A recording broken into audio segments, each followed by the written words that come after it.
بسم الله الرحمن الرحيم.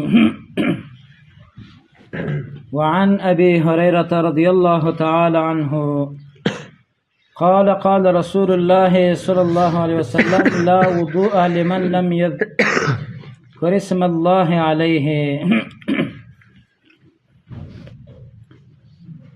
بحث دی او داسه شروع او بعض مسائل دی او داسه هغه بیان شول مخکې. نن بعد او داسه متعلق نور مسائل ذکر کیږي. اوله مسله په نن درس کې دا د بسم الله متعلق خبره وی چې په داسه کې بسم الله څنګه ده، بیا به د مزمزه یعنی په خوله باندې وب تیرول او دارنګه په پوزه باندې وب کش کول د دې مسله به ذکر کیږي. اول ابو هريره روایت راوړي وعن ابي هريره رضي الله تعالى عنه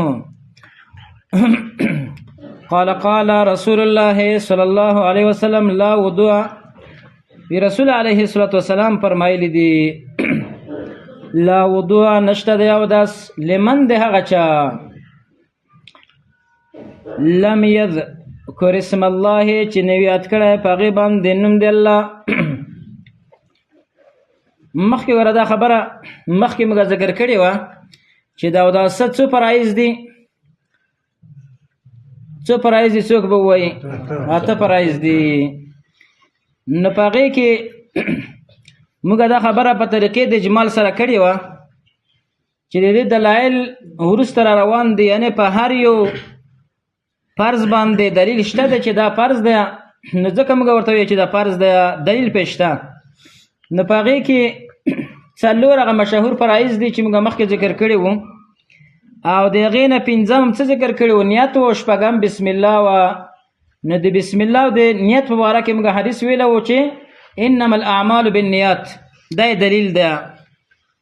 یعنې هر کله چې موږ تاسو مسله زده کیو نو د دلیل سره مسله یادول دا فقاهت په دین دی. اسی به قصه به درته وکړم، دا قصې مې سیم به د درس کې ښې وي، لږ سړی راویښې وي. زموږ کلي کې پخوا وختو کې معلمین به داسې وو چې ډېر کمزوري به وو. هسې به چې چا به لوستل کولی شوی نو دا به معلم کولو. نو زموږ په کلي کې یو معلم و، بیا هیئت راغلی و مکتب ته. نو د دې نه پوښتنه کوله چې په غسل کې څو فرایض دي. نو ده ورته ویلو چې دا درې څلور ورځې کېږي چې ما خلاصه قیداني نه ده کتلې. نو زه به وګورم چې دا څو فرایض دي. دا درې څلور ورځې مې خلاصه قیداني نه ده کتلې. نو دا ملیان بعضې داسې وي چې مسله نه وي ورته معلومه او دلیل خو لا پاتې. نو د دې وجې نه موږ تاسو که دا درس هم زده کولو نو ډېر مسایل به انشاءالله زده کړو سره د دلایلو نه. نو موږ دا خبره کړې وه چې بسم الله په اوداسه کې څه ده؟ دا فرض ده. نو اوله مسله په دې حدیث کې دا ده چې دا حدیث بعض علماو ضعیف کړی دی، ځکه مصنف هم وایي چې اخرجه احمد و ابو داود و ابن ماجه باسناد ضعیف. لیکن مخکې موږ دا خبره کړې وه چې دا حدیث سند څه دی؟ دا حسن درجې ته رسیږي. وجه دا ده چې نور روایتونه په دې معنا باندې شته او په دې یا دغه لفظ په نورو سندونو باندې ثابت. د دې وجه نه شوکاني رحمه الله، امام شوکاني رحمه الله دا حدیث دا حسن ویلی دی. حافظ ابن حجر رحمه الله چې جرح و تعدیل کې امام دی، هغې ورته حسن ویلی دی. دارنګه شیخ البانی رحمت الله هم حسن کړی دی. دارنګه ابن کثیر رحمه الله دا حدیث حسن کړی دی. نو حدیث حسن دی. کله چې حدیث حسن شي نو دا بیا قابل قبول دی او مسائل ترې نه ثابتېږي. ناوله مسله د حدیث نه څه ثابته شوله؟ هغه وجوب د بسم الله، دا ترې نه ثابت شو. بسم الله به سړی وایي په اوداسه کې بغیر د بسم الله د ویلو نه. که چا اودس وکړو دا اودس به نه وي صحیح، دا اودس به بېرته راګرځوي. بیا دا بسم الله به کله ویلی کېږي؟ په ابتدا د اوداسه کې به ویلی کېږي چې کله اودس سړی شروع کوي نو بسم الله به وایي. دا دومه مسله شوله. دریمه مسله دلته دا ده چې کله انسان نه بسم الله ویره شي په منځ کې ورایاده شي نو بیا به څنګه کېږي؟ نو شیخ امام شوکانی رحم الله فرمایي که په منځ کې چا وویله بیا به ان شاء الله کفایت کوي او صحیح کیږي به او که بیخي چا ونه ویل او داس تمام شول نو بیا به کوي. او دا حدیث په دلیل دی چې بسم الله څه شوله دا لازم شوله. بله مسله دلته دا ده چې بسم الله به سړی اوس مکمله وایي او که نه سر بسم الله به وایي. دا خبره هم یاد لرئ. حدیث کې خو داسې ذکر شوي دي لکه لم یذکر اسم الله چې یاد نه کړي نوم دی الله. نو د دې نه معلومه شوله چې بسم الله به سړی یوازې بسم الله وایي، الرحمن الرحیم به نه ورسره وایي. لکه څنګه چې په ډوډۍ کې ده، په ډوډۍ کې هم دغسې خبره ده، صرف سړی به وایي بسم الله په نوم د الله باندې. نو الرحمن الرحیم به په ډوډۍ کې هم نه وایي. په نورو داسې ځایونو کې راځي، حدیث کې راځي وی کل امر، دا حدیث هم ضعیف دی خو لیکن بعض علماء حسن کړی دی، کل امر ذی بال لم یبدأ ببسم الله فهو اقطع. یعنی هر هغه کار چې بسم الله باندې شروع نشي هغه به برکت او به خیر وي. نو په هر کار چې سړی شروع کوي، مثلا حلاله کوي بسم الله به سړی پکې وایي. دارنګه نور بعضې کارونه داسې دي، سړی کلنګ بلچه وایي کار شروع کوي یو ځای کې، نو کتاب شروع کوي وغیره وغیره، په ټولو کارونو کې سړی بسم الله وایي. خو بسم الله به صرف بسم الله ویلی کېږي، الرحمن الرحیم به نشي ویل کېدلی. بعضې خلک په دې مسله کې څه کوي، هغه ځان ته ډېر تقواداره وایي. تقواداري دا دی چې بسم الله الرحمن الرحیم ټول پکې ووایه. لکه تاسو بلدلي به تبلیغان صاحبان دغسې دي، او بیا د هرې ګولې سره جدا جدا بسم الله وایي.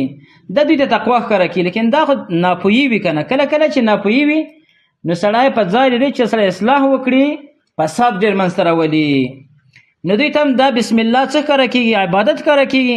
عبادت خدای صحیح ده، خو لیکن دا ډېره بسم الله ویل چې د ډېرو ګولو سره یا د ډېرو مڼیو سره چې پورته کوي او بسم الله ورسره وایي، دا هم بدعت دی. او دارنګه پوره بسم الله ویل دا هم بدعت دی. یو مجلس کې موږ ناست په غزني کې، نو چا پوښتنه وکړله ډوډۍ مو خوړله، چا پوښتنه وکړله چې بسم الله الرحمن الرحیم پوره ووایو که نه صرف بسم الله ووایو. نو یو حاجي صاحب و سپین ږیری بس وی په هرې ګولې سره یې وایه، هغوی ګوله ورته وایي، وی د هرې مڼۍ سره یې وایه او ټوله بسم الله وایه، پاسې ووایه وی. نو ګوره داسې بې احتیاطي کوي. دا دین خو د الله دی که نه، نو په دې کې انسان به ډېر احتیاط وکړي. دا د الله د طرف نه یو حکم ورکول دی، نو په دې کې به سړی احتیاط وکړي. داسې نه چې د الله رب العالمین مطلب هغه نه وي، سړی د الله په دین کې زیاتوالی کوي، د الله په دې باندې ناراضه کېږي. نه، دین چې په څومره اندازه باندې یو شي اجازه ورکړې، په موږ همره اندازه باندې به سړی په هغې کې داخلیږي، د ځان نه به سړی نور شی پکې نه ورزیاتوي. دا بله مسله شوه. ښه، دا مسایل د دې حدیث نه ثابت شوله. بل حدیث راوړي وعن طلحه بن مصرف عن ابيه عن جده رضی الله تعالی عنه قال فرمای رأيت رسول الله صلی الله علیه وسلم مالدل او نبی علیہ السلام يفصل بین المزمزه والاستنشاق. نبی علیه السلام با فصل راوسته، جدایی به راوسله په ما باندې مزمزه او د استنشاق. مزمزه څه ته ویل کی؟ مخکې تیر شوی دا مزمزه په خوله باندې وبا تیرول، یعنی په خوله باندې په خوله کې وبا چولې ته مزمزه ویل کی. استنشاق په پوزه کې وبا کش کول ته استنشاق وایي. یعنی نبی علیہ السلام په جدا جدا اوبو سره څه کولو، یعنی خولې ته به وبا چولې، دارنګه پوزې ته به وبا چولې. درې قسمه حدیث په دې کې راځي، دوه قسمه. یو قسم خدا شوله چې جدایی به راوستله. بل حدیث راوړي د علی رضی الله تعالی عنه فی صفت الوضوء، په صفت یعنی په کیفیت د اوداسه کې. ثم تمزمز، بیا نبی اسلام مزمزه وکړه، په خوله یې اوبه تېرې کړې. واستنثر ثلاثا، او استنثار یې وکړه 3 کرته. یمزمز وینثر، مزمزه به کوله او دارنګه استنثار به کولو. من الکف الذي، د هغه ورغوي نه یاخذ منه الماء چې دغه نه اوبه اخیستې وي. دا حدیث په دې بیان کې دی چې مثلا د یو چونګ نه یا د یو کف نه یا د یوې لپې نه یا د یو ورغوي نه به سړی اوبه راخلي دواړو ته. بل روایت راوړي د عبدالله بن زید رضی الله تعالی عنه فی صفت الوضوء ثم ادخل یده، بیا نبی اسلام لاس داخل کلو. فمزمزه، نو مزمزه وکړه، په خوله یې اوبه تېرې کړې. واستنشقه، او په پوزه باندې اوبه کش کړې. من کف واحد، د یو ورغوي نه. يفعل ذلك ثلاثا ودا کار درې واره کولو. دا حدیث مشتمل دی په بعضو مسایلو سره. اوله مسله د حدیث نه دا ثابته شوله چې يفعل ذلك ثلاثا یعنی دا کار به درې واره کولو. نو دینه معلومه شوله چې په خوله باندې او په پوزه باندې اوبه پوزه اوبه کش کول او خولې ته اوبه اچول دا به سړی څه کوي درې واره. لکه مخکې موږ دا خبر ذکر کړې وه چې اندامونه وینځل یا درې ځله یا دوه ځله یا یو ځل فرض دي، درې ځله دوه ځله دا مستحب دي، خو درې ځله هم پکې شته. نو دارنګه خوله او پوزه وینځل نو دا هم دوه کرت هم کېدلی شي، درې کرت هم نبي سم کړي دي. نو دا مسله ثابته شوه. بله مسله دلته دا ثابته شوله چې د یو ورغوي نه دواړو توبه ورکول. په دې کې فایده دا د علما فرمایي چې په دې کې څه شی ښه راځي، یعنې اوبه رسول د خولې ټولو هغه ته مثلا حصو ته اوبه ښې رسېږي. یوه دویم قسم هغه حدیث و چې د یو کپ نه نه وي، د یو ورغوي نه نه وي، بلکې اول د خولې دپاره اوبه راواخیستلی شي، یو ځل دوه ځله او درې ځله اوبه راواخیستلی شوله، په خوله باندې اوبه تېرې شو.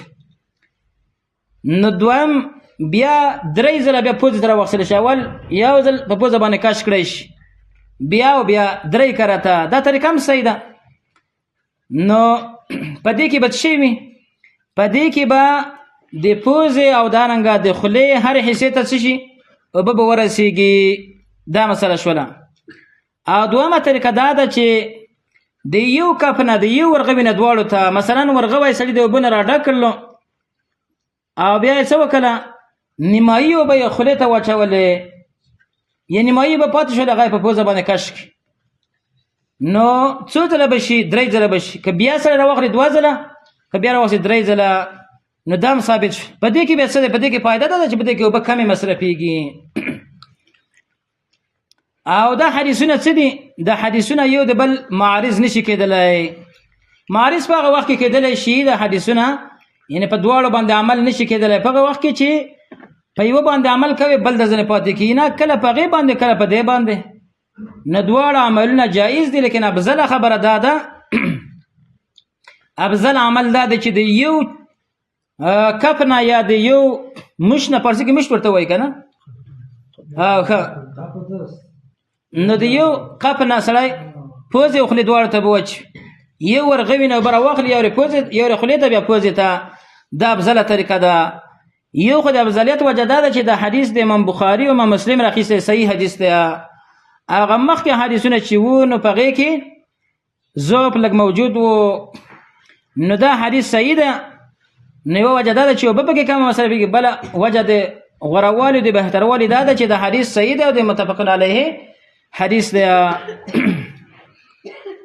او بل دا ده چې مثلا کله یو انسان یو عمل کوي کله بل عمل کوي. زه داسې وایم چې کله اوبه د سره بیخي کمې وي نو د یو کپ نه استفاده وکړه دواړو ته، او کله چې اوبه وي نو بیا د یعنې شپږ لپې راواخله، دا هم صحیح ده. خو لیکن افضله طریقه هم هغه ده چې د یو لاس نه راواخیستلی شي. دا مسائل و په دې حدیث کې.